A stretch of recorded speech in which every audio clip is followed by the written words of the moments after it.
Hi everyone. Fantastic to be here and a real privilege to get to attend a RIMPA conference. I'm here on behalf of the Data Management Association of Australia, and I'm going to tell you a little bit about Dharma and also tell you a little bit about myself, and then I'll ask the panellists to introduce themselves, and then we'll get into a little bit of the topic, which is AI, friend or foe. So I'll start with me. I'm the managing partner at IM Systems. We're a vendor-independent technology consultancy. We do a lot of work for government, not-for-profits, and a lot of private sector companies. And I work in the data practice, so I'm kind of working in the area of data governance, data management, data lakes, building things, that kind of stuff. A little bit about Dharma. Dharma Australia is the peak association for data professionals around the world, and I'm a member of the National Committee. In fact, we've got the Vice President here today, Liz Dakin, as well, which is great to have you here, Liz.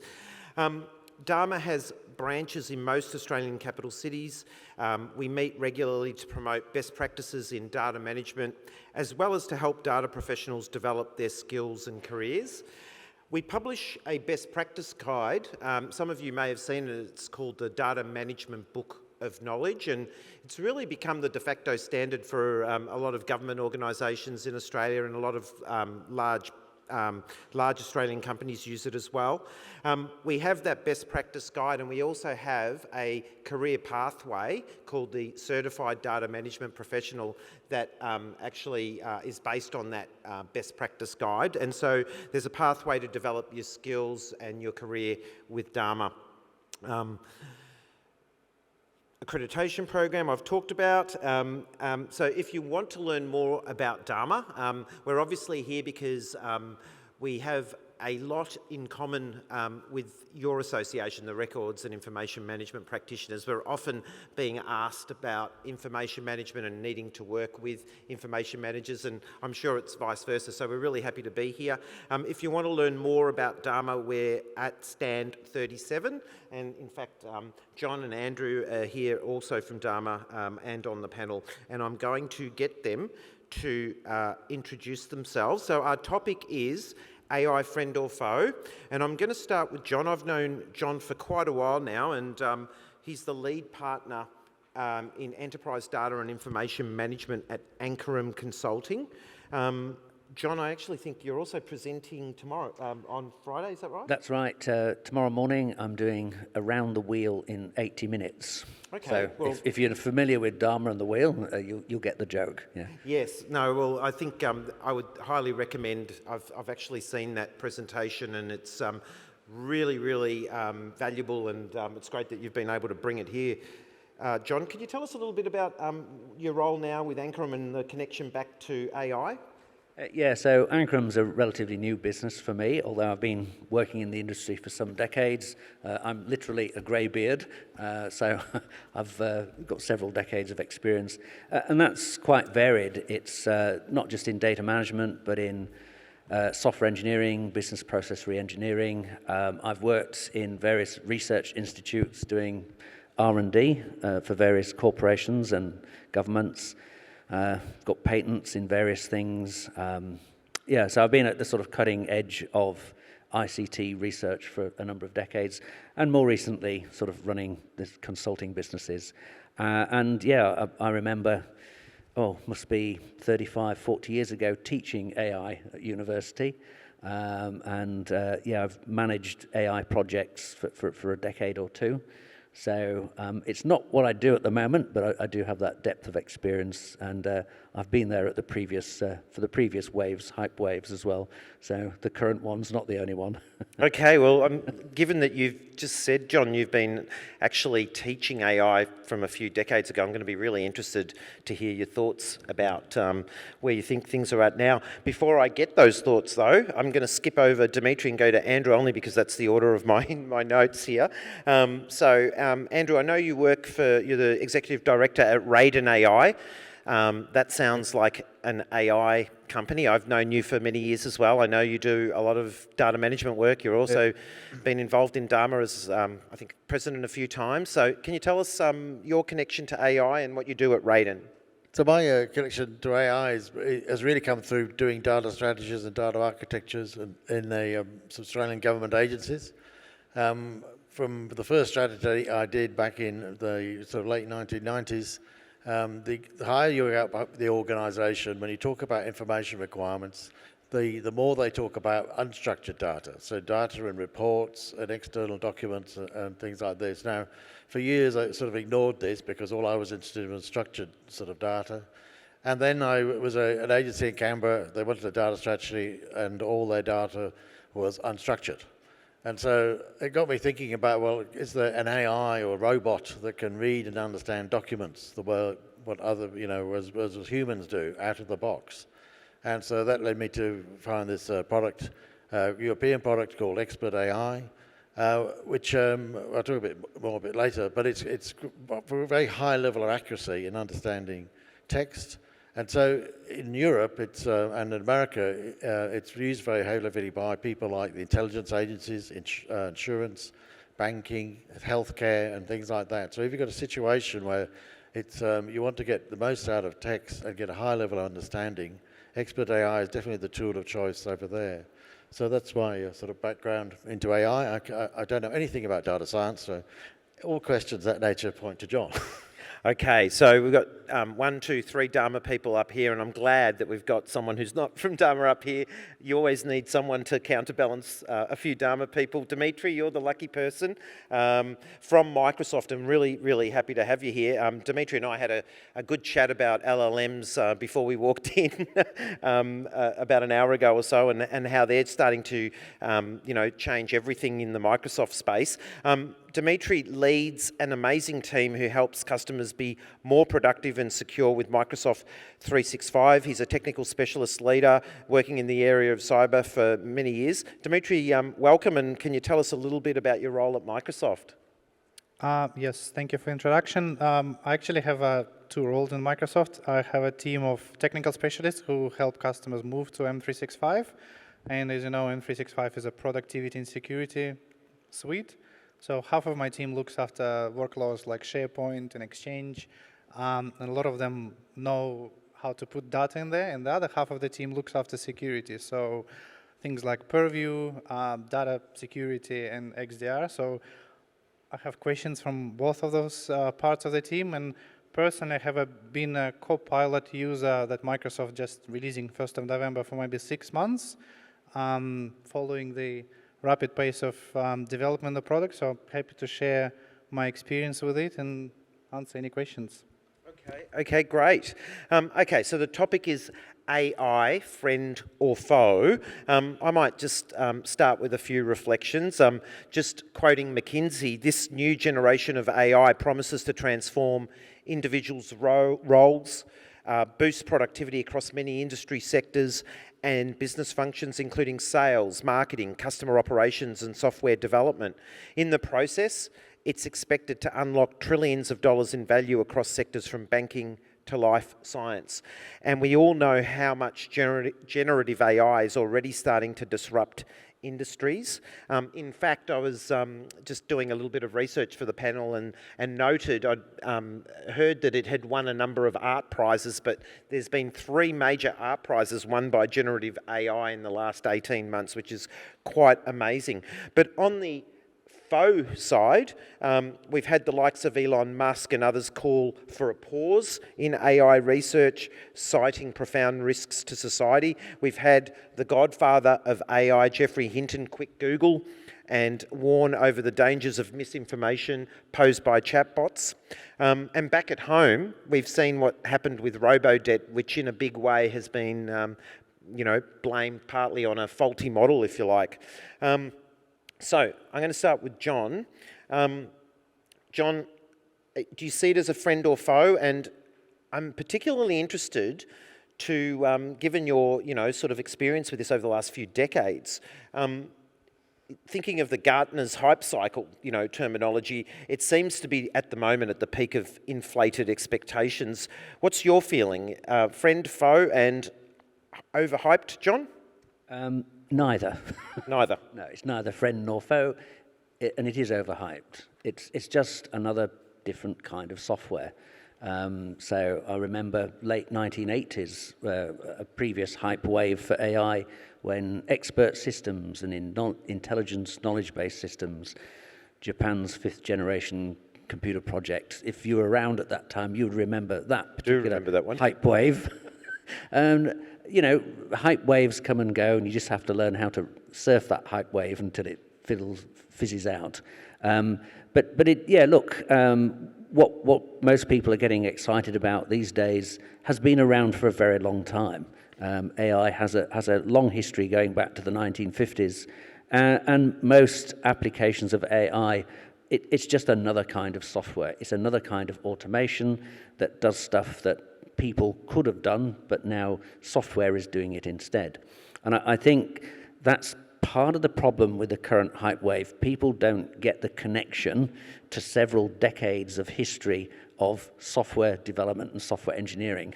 Yes. Okay, it's just another kind of software that we've been working on that kind of software for decades. There's nothing fundamentally different or new or novel about it. And I think that sort of disconnect from the science, the underlying science, is a problem. Mm-hmm. Current hype wave, it's all about popularity and celebrity. It's got nothing to do with underlying science. There's nothing wrong with the underlying science. It's neither good nor bad. It's neither friend nor foe. It's just science that we've been working on for decades, and suddenly, like, you know, wide ties, narrow ties, flared, unflared, it's fashion, okay? And a lot of the hype is just fashion and celebrity. The underlying science has been there for a long time. There have been significant improvements in the past 15, 20 years. Yeah. I was going to ask you about that, because we're seeing it demonstrate new capabilities. I mean, you know, write me a poem, you know, in the style of Shakespeare that tells me about RIMPA. I mean, I couldn't do that a few years ago. So look, some of the underlying algorithms, say in machine learning, they have been improved. They're the same algorithms, but they're slightly more efficient. A good example is in terms of the size of a training set. The machine learning, you have a training set of data, which you train the machine, this is what good looks like, and it learns what good looks like. Yep. So when it sees something new, it can discriminate and say good or bad. Okay. Yes. Now, one of the problems with machine learning for many, many years was you might need a training set of, say, 100,000 or 1 million images to train a machine to recognize a car or a pedestrian or a horse. Okay? Yes. Now, with improvements in those algorithms, your training sets might go from 1 million records down to 10,000 records. Gotcha. Okay, so that's an incremental improvement, but it's quite a significant improvement over time. Yes. We've gone from millions to hundreds of thousands to tens of thousands of records. So when you can get the training set down to a smaller number, that's a significant improvement. The other major improvement... So the cost comes down in terms of training it and so on. Correct. Yep. And the other major improvement, of course, is general graphical processing units, the GPUs. They're low-cost commodity items. They've come down in price vastly in the last 20 years. Yes. So your dedicated, sophisticated compute power is now so much cheaper and more available than it used to be. Your algorithms have been tweaked over a number of decades. Yep. And so that's the underlying scientific improvement. Okay. For those of us who worked in the field, nothing to get excited about here, but it's now being popularized, and because of ChatGPT, these sorts of things have turned AI into a celebrity. Okay. All right. I'm going to invite the other panelists to comment, but if I had to ask you friend or foe, which one is it at this point? See if we can get you to change your mind. Still going to say neither. Neither. Okay, you're sitting in the middle. I'm going to invite Andrew in. I'm interested, Andrew, because I know you've been actually working in this field, you know, with expert AI and so on, and I know that your product actually isn't one of these whiz-bang large language models either. You've been working with symbolic AI, which I know has been around since the 90s. So I'm, again, interested in your thoughts about this topic. Friend, foe, and so on. I see it as a friend. I mean, as John was saying, we really have been using AI since about the beginning of the 1980s. And so it was back then when like point-of-sale terminals started to appear, robots in warehouses, supply chain management and things like that. So it has been used a lot, and we've sort of forgotten. It was probably pretty basic AI, but we've forgotten that it was actually being sort of used. And so a lot has been going on. A lot of development has been going on in that time. And so with a product like a company like Expert AI, they've been around since 1990, and they've been working on this language understanding capability for 30 odd years. So in terms of explainability, responsible ethics, and things like that, they have addressed those issues. And I think it's the same for many sort of AI sort of products too, that they've been around a long while, and they have been used in many use cases and thoroughly tested. So I'm sort of on the friend side of things, that it is possible to use, and what you can use it for is much more, is the exciting bit. In actually increasing productivity, making jobs easier, and things like this. People, go on about losing your job to AI, but there's a whole lot of very mundane tasks being done, around in organisations. I mean, one of them is, around records. There's still a lot of people scanning documents and manually classifying them, which is, the trouble is that people don't stay in those jobs very long. Same problem with contact centres. The contact centres have a high turnover. I don't know if you've rang your bank recently or MyGov or something, but whenever I ring, it takes, 3 calls, about 3 hours and whatever, and it's only in the last call you get the information you want. So I think there's a thing around AI where it can actually make our lives better, and, if we've got a skills shortage, well, people can, learn new skills and have more interesting careers. That's why I think it's a friend. There's bigger potential there. That's great, Andrew. I'm going to invite Dimitri in. And Dimitri, I know you've been working in the Microsoft world, and things have been moving so quickly in the Microsoft world. I literally have to read, Microsoft press releases every second day now to keep track with all the announcements and things that, are happening on the roadmaps for various products and so on. Really interested, how are you seeing this? I mean, you're in the heart of it all working for Microsoft. I know Microsoft's invested a lot in OpenAI, and they have been really, really quick to bring it to market in products. Having been working myself in the industry for almost 3 decades, I've seen, the waves that Microsoft kind of got on board a bit late, and that wasn't going to happen with AI, I could see, which is really, really good to see you guys right at the front of it. So yeah, what's happening, and friend or foe, and do you feel like it's overhyped? Maybe it's overhyped. It's very hard to see from my perspective, but a couple of things that I wanted to share. So I have been an internal user of our Copilot for 6 months, as I said. There's only 2,000 people in Microsoft who had the license for the last 6 months out of 300,000. So I got you just put a price tag on your laptop. You realise that anyway. Yeah, I got pretty lucky with that. And even internal people were like approaching me, "Hey, Dimitri, can you do a demo?" It changed the way I worked. And if you ask me after using it for 6 months, is it going to take my job? No, it's going to make me more productive. A couple of examples I'm going to share that I've been using it like daily basis, and when people say, "Would you pay this money?" I'm like, I'll pay my own money for it. If I'm late for a meeting, and I usually late for meetings for a few minutes, and people are already talking, and the meeting is transcribed or recorded, I can query it and just ask, what did I miss? And basically it will give me the summary, and if I need to dwell deeper in the summary, again, I ask the question, and it gives me pretty good answers. So it saves me a lot of time, of my time. The other good example, I'm internal, we call it dog food in Microsoft, but I'm internal dog food for a new feature called follow in Outlook. So remember, accept, decline, and tentative. So there will be no tentative button, it will be follow button. I'm not sure what it will make to the culture for meetings. Maybe one person will be attending and talking, and then the rest are going to be following, but I don't need to attend meetings anymore. I just follow them and then get the summary after. So to me, like huge improvement, but my calendar looks sometimes very funny. But I just hope it doesn't come back and say, George spoke for 30 minutes, Does it? Yeah, okay.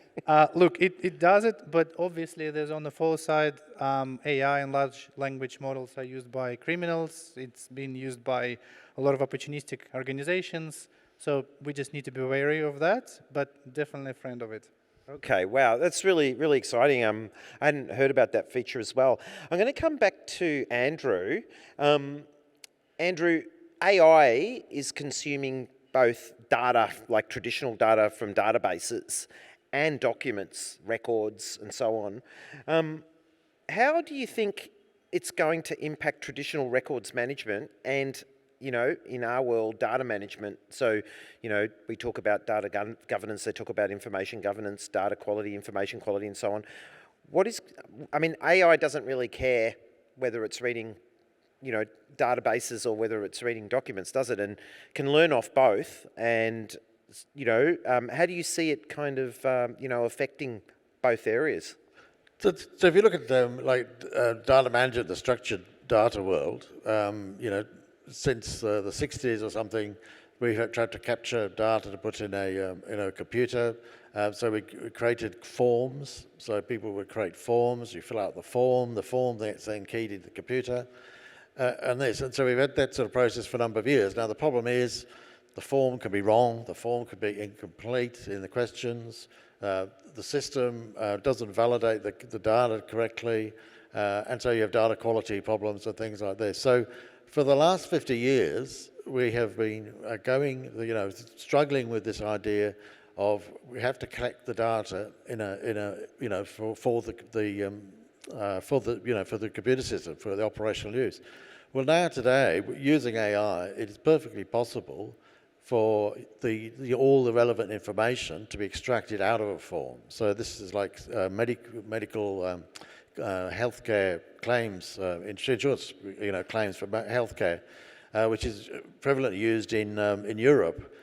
So you simply fill in all your details, provide the report, attach all the invoices, all the doctor's notes and things like that, send that into your medical insurer. The AI then looks at all that thing and then summarizes it on a screen and says, well, this is all the treatments, this is all the treatments we've done, these are the injuries, these are the complications, this is the missing data. And people can make a decision around then or there whether they accept the claim or whether they have to send something back and ask for information. The claims officer just presses enter, and all the relevant information is extracted automatically, put in the operational system. So for an AI or the benefit for AI for structured data sort of thing is that ability to extract much more information with far greater accuracy than we have done in the past. So I think that's where the overlap is. And the record then can stay around as a source of information to be drawn upon at a later date. So if you think about one of the problems now is the amount of data and trying to store it in data warehouses and these things, so where people want to do research. Well, if you can go back to the original document to extract the data you want directly from that document, you don't really have to plan ahead about how you want to structure a data warehouse for the next 10 years or something like that. So let me try and understand this, Andrew. I think what you're saying is that we'll have an AI, for example, that can read a document or perhaps a transcript from a phone call and then fill out a form for me based on that. Yep. And then perhaps even, undertake a business process, go through the steps of a workflow. Yep. And so where before we used to have someone having to read that document or listen to the person on the other side and perhaps, type in some things into whatever it is they're using, Salesforce or another CRM, this will probably be taken away in a big way. That's right. So another use case which I like is the hospitals. A doctor can talk to a patient and they can talk about prescribing these drugs. They can talk about going to healthcare and things like that. The AI detects what the doctor's saying, and then so when the consultation's finished, it lists all the activities the doctor recommended. The doctor okays it, presses enter, and automatically prescriptions are sent. Hospital is booked, a referral is made, and things like that automatically. And so this already exists. Like companies like Nuance and 3M and that are doing these systems already. So there is a huge potential in getting that information out. Okay. Dimitri, I might ask you, we're seeing AI read documents, we're seeing AI read databases, and I'm seeing AI now with lots of co-pilots. We're talking co-pilots all the time now. So co-pilots for writing code, co-pilots for writing documents. Are we going to be seeing co-pilots, you think, that help people with information management and data management and things like that? Are we heading in that direction? I wouldn't know in my role, but I'm sure there are, things are coming into play in this area. But a couple of things that we have seen in the last few months is automatic data sensitivity classification. Okay, that's Purview important. does it really, really well based on the information you have in the document. And the other bit that even internal teams at Microsoft don't know very well, but there's a session today at 3:35 is syntax. That's an auto tagging, is it, of documents? Yeah, Right. everything that you have in the SharePoint is metadata, obviously, and syntax helps you to extract all of the data and process it. But there's more things coming, and I think with LLMs and AI, there will be a lot of more possibilities to automate and extract the data and process it. And it's doing that stuff that Andrew was talking about that we all have to do sometimes, or information managers and data managers have to do, but you don't really want to do it. You want to be engaging with the organisation, understanding what their data needs are, not, trying to go through a stewardship process or whatever it is. John, I'm interested, we talk about data quality all the time in Dharma, right? And we try and, sort of improve data quality and so on. AI doesn't really care about data quality, does it? I mean, you can train AI off, any kind of data. It can be documents, it can be data, the traditional data that we try and measure the quality of. What are your thoughts about how records, documents, data and AI kind of mix together? And So if you're using a machine learning, neural network-based machine learning, you need to train it with high-quality training data. Yep. So you need to have a large stock of, say you're training it to recognize images of pedestrians or vehicles and categorize what it sees, some vision system sees. You do need high-quality training sets, and you need people to compile that training set. Okay? Yeah. And so judgments about the quality of the images that you use in the train set are very, very important. If you use the wrong or poor quality training set, then its ability to recognize a vision system, to recognize people or animals or horses or cars will be diminished. You'll have a poor quality discrimination. So, but it's hard to know, isn't it? I mean, when we're talking about such large data sets, and also it matters a lot what you're training the AI to do. For example, if you're training it to recognize an animal, it may be able to be a bit more blunt than if we were training it to recognize a horse. And there's lots of examples in the literature of where people have introduced trainer bias. So you have a set of images, say, a vision system to recognize an armored vehicle, a tank, okay? And then somebody comes along, puts a tank in front of it and goes, yeah, I don't recognize it at all. Because the bias in the training set, every single image was taken at dawn. So what it was actually I remember that one. able to recognize was the shadow. A shadow, something, a photograph at dawn. So so that you've got to be careful of the trainer bias that you introduce. But most of the quality of the discrimination that a machine learning environment tool makes is determined by the quality of the training set and the quality and the expertise of the trainers, okay? So it goes back to that. So that's where the quality has to be in terms of the input data. But it's interesting that, and again, this goes back to the hype curve. So somewhere in my briefcase, I've got a presentation that I did 15 years ago at a conference like this.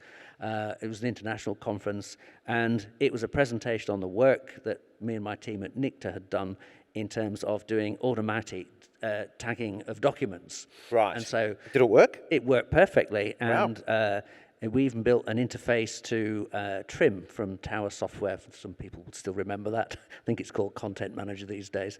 But what's hyped today as cutting edge, new, well, hang on a minute, no, we deployed that 15 years ago and it worked really well. So, it's hard to cut through the hype and get to the underlying science. There's good underlying science, and it's been there for a surprisingly long time. Yeah. But yeah, most of the conversation at conferences and in social media and on television about AI is just pure hype. Okay. Sure. But that's not to say it's a bad thing. It's just. But I mean, just hyped in up. AI's defense, if you like, most new technologies, and I know it's not new, but most of them reach that hype, cycle curve, Yeah. and then they start to, the trough of disillusionment, and then There is. But I think we can distinguish between hyping something that's real and has been around for a very long time, Yeah. which a lot of AI is, and hyping things that are still brochureware. Okay. No, I understand. Or hyping something that is a very, very immature stage of its technology development, and so and again, that's the hard thing with the current wave. Being able to cut through and see, is the underlying science good or bad? Is it effective or not effective? And yes, there is some good underlying science, but not many people would be able to recognize the underlying science or understand the difference between the hype and the science. Well, I think the interesting thing about AI is the fact that it's been through a few hype cycles already, and now we're seeing probably a third or fourth one. And it has, we've seen it. We saw it in the '80s building up to a trough, and then there was not much investment in the '90s in AI, and now we're back to a hype cycle for sure. But there are some definite new capabilities. Yeah, and look, on that friend or foe, I'm reluctant to say friend or foe because that's really a moral judgment. Okay, we're saying a person or an organisation is Friend to productivity is friendly or not. Look, it's just software at the end of the day. I see what you mean. Human beings and corporations are moral agents, and they could be friendly or not. Software is just another piece of tech, and in itself, it's not a moral agent. It's just tech. Okay. It's how we use it. It's how we use it, and it's how people and how corporations use software, how they use any tech. Okay. It's the people and the corporations that use the tech. They're either friends or foe. They're either behaving in a morally good way or a morally bad way. Yeah. Well, something that wasn't around 50 or 60 years ago when they were doing the neural networks, at least not in the, kind of as open as it is today, are all the cybersecurity problems that we've all been, subject to, especially over the last few years. And so I'm going to take that opportunity to speak to Dimitri now about being someone who's been working in this cybersecurity field, Dimitri, for the past few years. I've seen a lot of AI being applied to detecting threats. In fact, I got a text from my bank a couple of days ago saying, you're in, are you at some restaurant in, Queensland? And obviously, I don't know, maybe this thing was being overactive, but I just arrived, I'd, stopped at the airport restaurant to buy a sandwich. I got a text shortly after checking to see whether it was me. So AI is definitely being used to detect fraud and stuff, but are there any other areas that we need to be aware of in terms of security risks and risks generally with all these new AI products coming out, services and people signing up to them and so on? Other than the normal cybersecurity stuff we're used to, what else do we need to worry about? Thank you for asking that. It's a question that bothers me mostly right now. So on the cybersecurity, wearing the cybersecurity hat right now, the moment the LLMs got introduced, the phishing people jumped on them and started writing the phishing messages because usually the language, the English is pretty bad, but using the ChatGPT or any other model, they can write pretty good emails. Wow. And now, the old way of detecting those emails was just looking for the same thing, right? Like now, that can be changed every time for someone. Yeah, so everyone in the security world right now is scrambling to start detecting those attacks, and it will happen. But the new trend I wanted to warn about people coming to this conference, and we have a session tomorrow more about it, is when you opt in for a product, and I see lots of AI products being released right now, just read the T's and C's around them and, ask normal questions. Are you training on my data? Where the data is located? Just the usual things. Well-known video conferencing vendor in August changed their privacy policy, saying that they're going to be learning on all of the transcripts, and the transcripts, the data model is going to be shared across the customers. Their privacy policy only lasted for a week after a huge backlash on LinkedIn. I remember reading the story. I don't mind. I know you probably can't say it. I'll say it. It was about Zoom, wasn't it? Right. And they said that they were effectively going to be training their models off that, right? But we've been typing lots of things into Google for a long time, Dimitri. So it's funny how we responded to that one when, how many people are kind of waking up in the morning and typing their every whim into Google and it's like we've been giving them tons of data. Yes, but for that reason, I have sometimes a private profile on my browser. Yeah. I use another search engine like DuckDuckGo, but that particular conferencing vendor, obviously. I think a lot of organisations I know during COVID jumped off Zoom. Yeah. So my message to the audience is just whenever you opt in for a product, make sure that it's a company that's going to last long. They don't have just 5 employees on LinkedIn, and they have been in the market for a long time. Their privacy policy is there. They're serious about their security. They're ISO 27001 certified. That is very important. There's a lot of opportunists on the market right now. Wow, I think we're going to need to start to see some kind of certification or something to say, okay, this organisation is getting rid of the data, or it's not holding it or not training with it, because that is a big risk. I mean, we used to talk about data sovereignty being a big risk. This is now kind of another level of risk where are they going to hang on to your data, train their models with your data, and sort of becomes part of the essential memory of this model.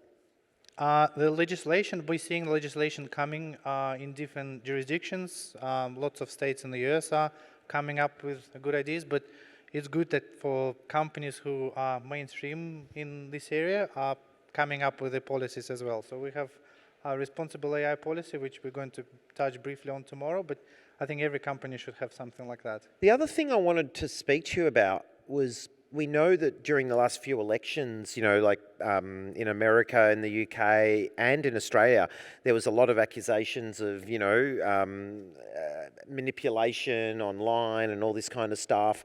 Is this going to become a threat now, more so with, bad actors using LLMs and AI to create content that's going to say, vote no or vote yes for the referendum, or, vote for this party or that party, or whatever it is that is the current, issue? I think so, and even Google recently introduced a new policy of, enforcing the tagging of the images if they have been created with AI, but it's going to be a problem for a long time, especially if the organizations are using the wrong data for training the models and the answers that AI chatbots are giving us are wrong. We have to be very vigilant about it. It's funny, Andrew and I were talking the other day about, I think, email inbox. No, it wasn't with Andrew. It was someone else I was speaking to about email inboxes. And my wife's got an email inbox that has 89,000 or so unread emails. And she asked me to help her clean it up the other day, and I said, why do you keep so many emails? And, just having a look at it, it's just spam after spam after spam after spam after spam. And I think she's just given up. And I just hope that we don't end up giving up, because we get so inundated with all this new content that, we just start ignoring all these channels, and we're looking for clean channels where no one can get into, I don't think it'll be great if we all, sort of start ignoring all our messages and so on. I'm really interested in hearing what you think about this, John. Do you see any other risks and threats? Look, around I using think AI? I think the smarter the software, the easier it is to do denial of service attacks, and it just becomes so much easier. There's bad agents out there who will do that. So yeah, it's an unfortunate consequence, but it goes back to it's not the software that's good or bad. It's the way we use it. It's the way we use it and Yeah. who's using it for. And look, I know friend or foe, it has a literal meaning, or we use it figuratively. But whenever we use it, we have to remember: are we talking literally about moral judgments, or are we talking about it's a friend because it increases productivity? So I won't go onto that too much more. But yeah, look, at the end of the day. It's whether it's responsible AI or it's just responsible policies. If you're using any kind of software, any automation to do things, then the individual or the corporation needs to be accountable and needs to act responsibly. So, yes, I'm not saying. I'm not saying This is a case of foe, though, isn't it? John? It's a foe. It's a foe where people are misusing the technology to do things like denial of service. To do bad attacks. things. Yeah. Andrew, any thoughts about any additional risks that you see with this? So I think the part of the risk is that if people rely on this idea of pure AI as being able to detect things and to be able to be responsible, ethical, and things like that, where those sort of, it's a bit like what John was talking about, it's your sort of judgment about what's ethical and what's responsible and things. And so what people don't talk about is the fact that AI needs to be complemented with human knowledge.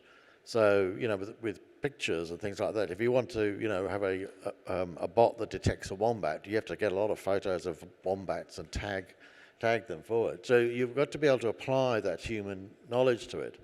And so, like with many of the vendors here, they talk about AI, but the AI just complements the human rules-based sort of knowledge and taxonomies and classifications, which they incorporate into their tool to make it understandable and explainable and things like that. So I think it's yes, there are risks to it, but if people can understand about this idea that AI in itself it's not thing, you should be asking questions like, how does it know, or where does that information come from? And so that's why I sort of fell for this tool, Expert AI, or sort of thing, because it has a detailed understanding of all the words in the language. So what's a leg of a chair, leg of a stool, leg of lamb, leg of a race? It can detect out of the box, a great level of detail, what the meaning of a sentence is. And therefore, because it's using those business rules, it's then highly explainable and also highly adaptable. So you can quite easily add in another leg of something to do it. So part, I think, this AI thing around all of these sort of issues is actually recognised in that when you're talking about the things around, generative AI, around image recognition, NLP and things like that, there's this human element has to be applied into it somewhere. Right. And that's the way I think people should ask questions, more than their AI. I understand. Okay. I'm going to try another question with John. I want to get a few more thoughts about data quality for John and zero in on it. But I'd like to also invite the audience to get in after this question. In fact, Dimitri, I think you've brought some trinkets, Microsoft things. I don't know whether it's early access to Copilot, though, unfortunately, but it's not that. No, it's not that. It's not a Surface device. If you do come up with some questions, we've got some nice people from Microsoft over here, and they're going to note who you are, and you'll get something nice from Microsoft. John, I've heard two versions of the truth when it comes to data quality. Just a little data quality joke there, John. And one is that you need good data. And one is that it doesn't matter anymore that much because, forget about training, I'm talking about being able to live with bad data, right? So here comes the AI and it's going to figure out what's wrong with that data when you need to use it. So why bother having all this, data quality, data governance overhead in the organisation when we've got this, AI that can do the reactive data quality and guide us through it? And I'm interested in understanding what you think is going to happen to things like data lineage. You know, we want to be able to understand when we see a number or a KPI on a report where it came from, when was this updated, what systems did it come from, all natural questions. But, you know, when I see something come out of an AI, how will this affect the way we do quality and lineage? So if your AI software can actually generate lineage and show how data got transformed, fine, nothing wrong with it. It's a great tool to use. But again, if the software cannot show lineage and cannot explain how it has made judgments about the input data, then you've got potentially a problem. It depends whether that lineage is necessary or not. In sort of in legal matters, you know, if you're having to show evidence how a piece of evidence was created or how a piece of evidence was used, that sort of lineage may be a fundamental requirement of the software. And if the software can't demonstrate that lineage, then from that forensic perspective, it may not be usable. Okay. And what about quality? Do you think it's still important to maintain good data quality, just as important as ever before? Yeah, it has to be fit for purpose. That's not to say all data all the time has to be of the same quality on the quality dimensions, but yeah, quality never goes away.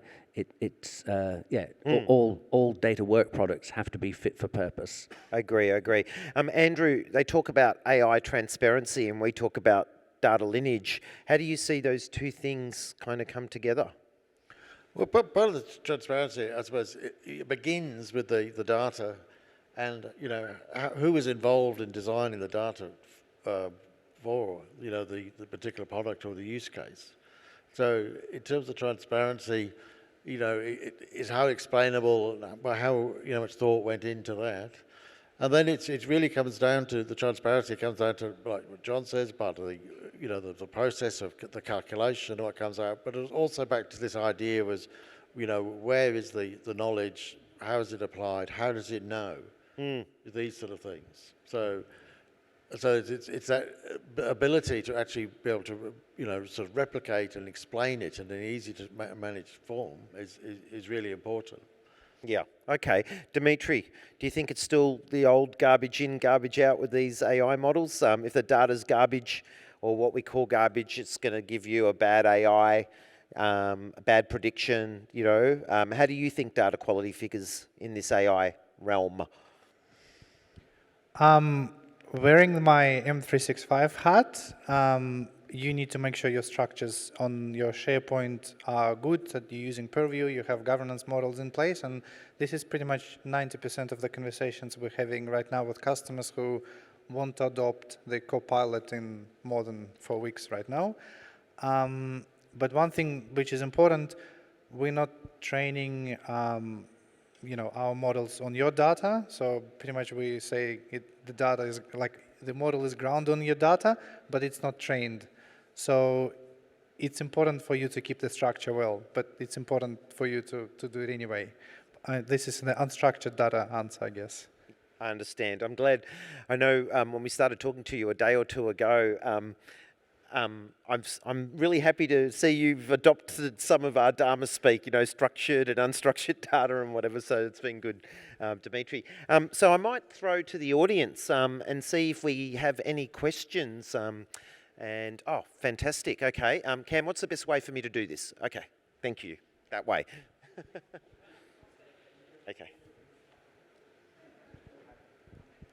We have so many cups and towels, so we have plenty. Towels as well. Gosh, towels. I would have gotten into the audience and asked the question, Dimitri. Maybe I can get a towel a different way. Good. Hi, thank you very much. Michelle Tolliday, Court Services Victoria. Oh, wow.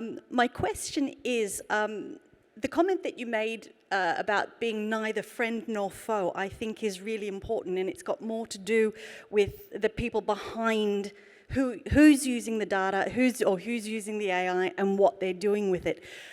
given that we now know there is a capacity for bad actors to do a lot of damage with issues like disinformation, for example, do you think that this creates an additional onus on societies, governments, in the home or wherever to better educate people around data literacy, data safety, particularly those who aren't necessarily technologically savvy, particularly, say, those of the older generation and those of the younger generation who are growing up with a very different idea of privacy than perhaps somebody my age. I know when I studied information security, very early on we were told, if you're worried about somebody doing something bad with your data, stay off the internet.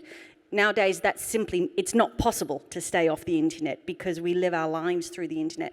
And so I think there are now different capabilities in terms of understanding if you're being hacked, if you're being scammed, and is there an additional onus in teaching that now that the capacity is perhaps so much more?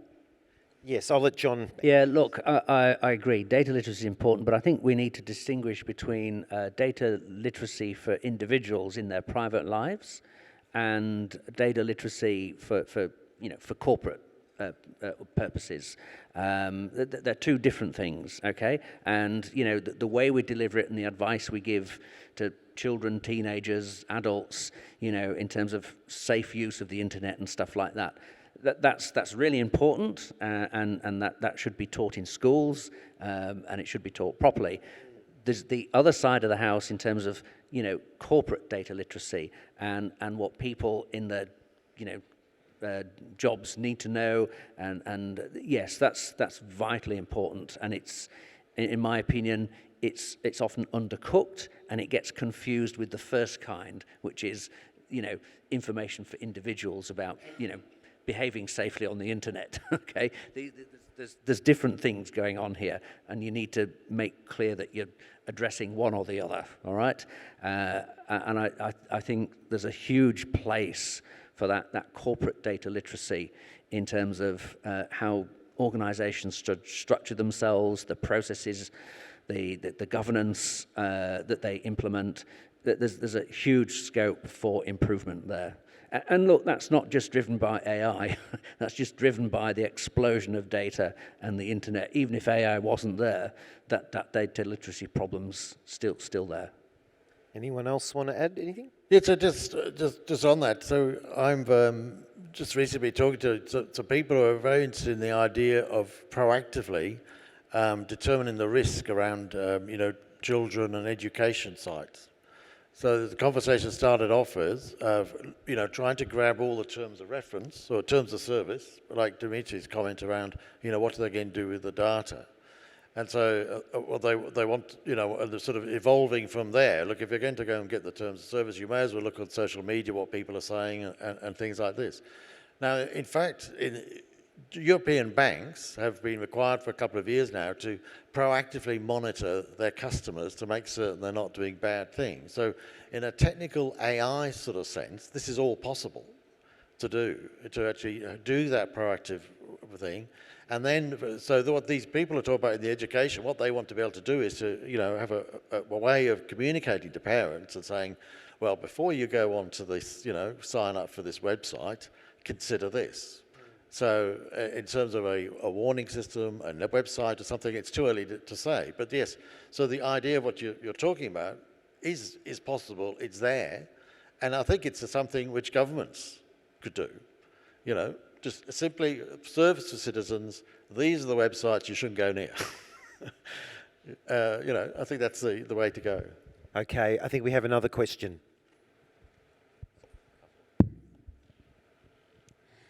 Hi, my name's Annette Thompson. I'm from Curtin University in Perth.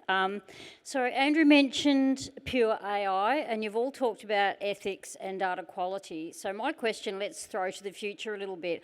How far away do you think we are before AI is going to be making those sensitive individual decisions that impact on a person, like an NDIS funding application or a bank loan? I mean, I'll start with a short answer, and then I'm sure everyone has an opinion about it. One of the worst things that happened to us as Australian citizens was robo-debt, because it really did affect a lot of innocent people, you know, in a bad way. More than 500,000 people received notices from that algorithm.